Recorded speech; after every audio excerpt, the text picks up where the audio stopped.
You're welcome back to the show. Well, after serving as CAF president for close to 3 decades, Issa Hayatou's reign has come to an end. On Thursday in Addis Ababa, I'm talking about today, by the way, the 54 delegates decided to hand the position to Ahmad Ahmad of Madagascar. The Madagascan football chief polled 34 votes as against Issa Hayatou's 24 votes. And Benedict also joins me in the studio. He's on our sports desk, of course. Let's talk about Ahmad Ahmad. You're welcome, by the way. Thank you. Who is he and what does he bring? Well, Ahmad is from Madagascar, as you mentioned, and he's been in football for a very long time. He was once a player, then became a coach. And before 2003, when he became the FA president of Madagascar, he was the sports minister, then became the FA president of Madagascar 2003. So you can imagine he's been the FA president of Madagascar since 2003 up to today. And in 2013, he got onto the CAF executive committee, used a ticket of the Southern African. You know, President Nyantichi is also on the executive committee. So, but he got on the executive committee 2013. And just some few months ago, he declared, you know, his quest to contest Issa Hayatou. Before this Issa Hayatou and Ahmad election, he had contested Nyantichi for the FIFA Council, which was just some few months ago. So this is actually his second election in less than 3 months. He lost one and he's won one. He's lost one and he's won one. Well, let's get to our man on the ground. He's got all the details. Gary L. Smith is standing by. Hello, Gary. Okay, hello, Benedict. Hi. Hi. Hey, how are you doing? Doing well, thank you. Very tiring day, but it's all right. Well, that's what the job is all about, isn't it? Let's talk about what's happening where you are. How has the reaction been? What has he been saying? Well, Ahmad has not spoken much. He has just said that he is happy that change has come and he feels that it is time for African football to hold on, Gary. Can you say that again because it's very difficult to hear you? Ahmad has not spoken much. Right. He has only said that he is happy that change has come and African football will take its place at the rightful at the table of global football. Okay. And how has Mr. Hayatou's reaction been so far? Mr. Hayatou, when the result was announced, he had a very dignified stance. He didn't speak much at all. And he really just kept quiet. Immediately after the election result was announced, there was a lunch break. So Ahmad's supporters carried him shoulder high, and then they took him out, and there was celebration and all that. The media mocked Ahmad, and then they kept on speaking, you know, for a while. But as we speak, there are more elections going on, and so they have to come back inside. Some of Issa Hayatou's lieutenants, however, didn't take it too well. The Beninois Football Association president actually was seen vomiting in the washroom. He was vomiting. And, the Guinea-Bissau president Nascimento was also seen in tears. So some of them have taken it very hard, but Issa Hayatou himself has been cool about it. Wow. But then what has the general reaction been? What has the mood been in there? I mean, do you get the same? Because he's been there for, Issa Hayatou has been doing this for what, 29 years? A lot of people kind of feel like, oh, at last, there's relief. Is that the mood you get in there?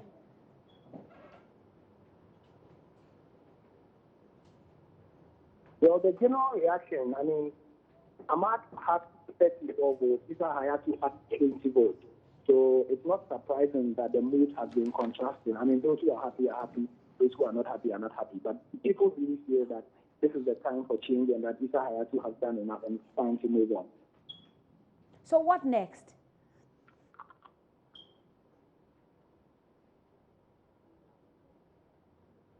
Sorry, Gypsy, I couldn't hear. So what next? What next? There are still some more elections going on. President Nyantichi, as you know, is standing for FIFA Executive Council. He's expected to win. But a trend has been following. All the other elections have seen those in favor of Ahmad winning their various contestations. And so they are winning their positions. And so we expect that the Ahmad administration is taking shape as we speak. Oh, it's taking shape already. How about the CAF Exco elections? How is that going? Pardon? How's the CAF Exco elections going? Yes, that's what I'm saying. For the CAF Exco elections, all the people who backed Ahmad and voted for him, all of them have won their various sub-regional votes. Okay. And so it's looking like the Ahmad administration is taking shape. Okay. That's for the CAF Expo elections. What we have right now is the FIFA and Executive Council elections where President Nyantakyi is expected to win. It's expected to win, you say. Well, so at the end of the day, we should expect some interesting results from there. Yeah. Thank you very much, Gary. Gary Al Smith there, standing by, well, covering for us the CAF elections that's ongoing so far. I've got in the studio with me Benedict Owusu. Benedict, you understand these things better. So piece it all together, all that Gary has said, and what it means for African football. Well, one is about the main election that Ahmad has won. And for 29 years, Hayatou has been on as president. He's gone through 2 elections, and in all the elections, he won, and convincingly. So going into this one, most of the African leaders, in terms of football leaders, were calling for change. And today we've seen massive change in CAF. And it's not just about Hayatou losing the election. All the other guys on the CAF Executive Committee, as Gary mentioned, somebody like Musa Ability, who was the only person that backed Gianni Infantino when Africa at some point said they were going to vote for him. And today he was also backing Ahmad. He has also won. In South Africa, FA President Danny Jordan has also gotten onto the Executive Committee. We have a very first female getting onto the Executive Committee. She's from Sierra Leone, very close friend to the FA President, the Ghana FA President. So it tells you that it's not just about Hayatou. Well, the change is happening everywhere. It has happened at the top and in the Executive Committee as well. We are getting new members onto the Executive Committee. The FIFA Council, which Gary spoke about, is the one Nyantakyi is contesting. The FIFA Council is as part of the reforms proposed even before Sepp Blatter will leave office. He proposed that we take away the FIFA Executive Committee and rather have the FIFA Council, where they will increase the number of members on that body. And Nyantakyi is going there. He was elected onto the FIFA Council for 3 months, which I mentioned earlier that he contested Ahmad and he won that election. And today he's going for that election. And if he's able to win, he will be on for the next 4 years. And he's contesting one man from Tanzania. His name is Tenga. Initially there were 3: Nyantakyi, Tenga from Tanzania, and also Kalusha Bwala from Zambia. But Kalusha Bwala pulled out. So we have Nyantakyi contesting Tenga from Tanzania for the Anglophone slot on the FIFA Council. Interesting point there you make, Benedict. Well, let's look at what people are saying about this particular defeat and victory. Yeah. Let's see. So we put something on social media. Issa Hayatou voted out. That's Muda Dangata. All democratic dictators will see their end soon. That is the new world order. I know a certain Nyantakyi has diarrhea by now. Seriously. Congrats, Mr. Ahmed. You say, Nilam say, we thank God. The wind of change is blowing around the world. Hashtag we need change. Ghana GFA president must, you want to say must leave, I believe. Rafiq Adam says, then Guinea-Bissau president of football will resign. Yes, before the election, he mentioned that if Hayatou lose this one, he will resign. He will resign. Yeah. So we're expecting the Guinea-Bissau president, football president, to resign as well. Okay. Anis Mohammed says grandfather Hayatou should go. Continue his sleeping habits at home. That's Ni Olo Lai Commodore. Patrick Edu said, great news. Amadou Bashiru, Issa, go and rest. You are old, and besides, you have served for long. Victor Pabli says, wow, that's powerful. I'm happy, pa. Maxwell Jokoto says, good news. Kubi Apia Elvis, good news. Godwin, fear not. What a wow, great news. Seriously, serves him right. And I mean, it looks like everybody else that, most people are so happy that Issa Hayatou has lost. I mean, he's been on for how many years? 29 years. But 29 years doesn't mean he was incompetent? No, or it's not just about that. You know, we are always calling for more. And one thing that as football writers or football analysts, we've realized about African football is for a very long time, since probably maybe some of us started following football, since the inception of the World Cup, we've never been able to cross to the semi-finals. And that's one point that almost every African, almost everybody that follows football on the continent is so worried about. That how come when we go for World Cups, when we go for major international tournaments, we don't get Africans, making it to that point. It was just until recently that Ghana in 2009 won the FIFA Under-20 World Cup. Apart from that, no African country has made it to the semi-finals of the World Cup. And Ahmad promised that when he's able to get a position of the CAF president, who try and get some of these things in place so that going forward, when we go for World Cup competitions, we'll have an African team getting into the next stage, or probably the semi-finals. And he also spoke about transparency. But that's the promise, you don't thrive on promise, really. But what is that about? You promise people, you tell people. So what I'm interested what you're coming to do. Exactly. But what I'm interested in, Benedict, is what. And transparency has also been a problem. Recently, there was a story about how Lagaderi, they are right holders for the various organized competitions of CAF, how contracts were signed and that documents were not revealed for people to really know what exactly was in the document. And Hayatou, now that he's going, he will definitely face the FIFA Ethics Committee and answer all those questions. So it's got to be about transparency as well as how things are organized on the continent. People feel that the development of African football is gradually going down. Yes, but what track record does Ahmad has that will show us, or that will give us the assurance that at least he is able to do all that he promises to do? Yeah, Ahmad, in the Madagascar... I mean, how strong is Madagascar football? It shouldn't just be about how strong the Madagascar football is. Because your impact must be felt in what you do. I understand perfectly, but it shouldn't just be about that. The person is coming to serve in his capacity as well, a CAF president.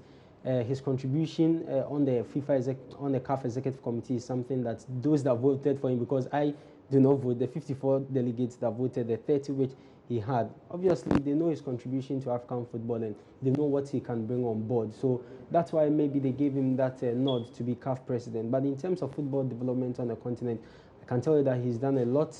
He's not in the southern part of Africa. Southern football is always on the rise. Almost every time when we go for Champions League or CAF Confederation, we get teams from the southern side doing very well. And it's got to do about the good policies and the good measures that they've put in place in that part of Africa, which is really helping. So if somebody there leading is doing all these things, then I feel it's right to give him the nod to become CAF president and hopefully change and build on the solid foundation, the solid development that we're all looking for when it comes to African football. Okay, as we wrap up with this conversation, let's talk about Nyantichi, Kwesi Nyantichi. We know that he's also in the race the FIFA Council. There for the FIFA Council. Right. What are the implications of the outcome of that particular election for Ghana, whether he loses or whether he wins? Well, he's been there for 3 months, so he has a fair idea of what goes on in there at the FIFA Council. And as he's always been saying, it's always good when you have your own close to where decisions are taken. So let's say if you have problems here in Ghana, if Nyantichi is able to get onto the FIFA Council, our case will be known quick. If there is any solution or anything that FIFA can also bring down to help us, he can push that agenda. So it will always be good and it will be right for Nyantichi to be there on the FIFA Council. If he misses out, it will be a very big blow to Ghana, especially where he's got into. He's been a member of the CAF Executive Committee for the last 4 years, and now he's going for the FIFA Council, which if he's able to win, he'll be on for 4 years. So it's always good when you have your own, front end, especially when it comes to these international bodies. So we should be happy if it... yes, of course. And hopeful that he wins. Yeah, and it's likely... I know a lot of people who are not, and you could see from the comments that we read from Facebook that people don't want him. Because you look at how things turn out at the last elections. The one he won against Ahmad was a landslide victory. It was the same FIFA Council. So it looks like he'll win. Gary actually said that too. But for many people on Facebook, he shouldn't. They don't want him to. And I'm sure for many people also who think that he's not done. I mean, he's done enough for Ghana football, then that he should step aside. They won't be happy if he wins. But anyway, we'll see how it goes. Well, Benedict also, thank you very much for passing through. But just before you go, let me just tell you, we've been on the street asking people what they think about this electoral victory and electoral defeat, if you like, defeat for Hayatou, victory for Ahmad. Here's what they've got to say. Hayatou has been on the seat for more like 29 years right now. And I believe that, well, in a way it's good, in a way it's not good. That is my concern. Reason being that, you see, the world keeps evolving day by day. And I believe sincerely that when people are changed, they come on with fresh ideas and then new designs for however things should be managed. So I believe that going forward, we should put in place systems that can help change people faster than for somebody to be almost 2 decades on a seat. I think it's a breath of new air for African football, a new era, that we would hope that the new person who is in could be able to bring some sort of revolution in terms of transparency, in terms of how things are managed in CAF issues, so that it can trickle down. My number one, what I want actually seen is this term limit for CAF. It should also trickle down from FIFA down to CAF, and even to the local FAs that we have. There should be term limits for presidencies. So basically, with the coming in of the new CAF president, I hope he will not toe the old line of what is being done. I think it's about time. And I'm very happy that he's gone, because Africa needs someone new to bring fresh ideas, new ideas, so African game can improve. Good that there has been a change, because you can't keep looking at one picture at all time or one program at all time. There has to be new program which can be inverted into the, into the CAF. So with a new president now coming in, I think it's good. There has to be a change. Okay, and on the back of that, I've got some breaking news for you. The Ghana Football Association boss, Kwesi Nyantakyi, has just won the FIFA Council re-election by 33 votes as against Tenga, who had 20. So congratulations to him. Of course, like I said, Gary Al-Smith mentioned it, that he's likely to win. Benedict is also said the same thing, so maybe it's not such a surprise, but the people who didn't want him to win will of course not be very happy. Well, congratulations to Mr. Ahmad Ahmad once again, and we hope that Mr. Hayatou will have some projects running for him.